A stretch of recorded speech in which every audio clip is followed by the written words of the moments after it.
how to schedule emails in Microsoft Outlook. Hey everyone, welcome back to the channel. If you are new here, don't forget to hit the subscribe button and turn on the notification bell to not miss any updates. So let's dive right in. Open up your Microsoft Outlook first and then go to New option in the top left. Now you can see arrow like icon that is open in new window. Tap on it. Now you can see options. Tap on it and tap on schedule send.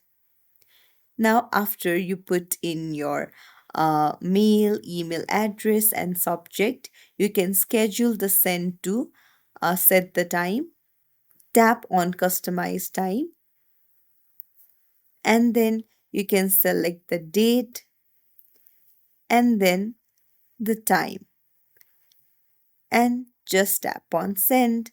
And that's it. It's as simple as that. If you found this tutorial helpful, don't forget to like and subscribe to our channel for more tips and tricks. Thank you for watching.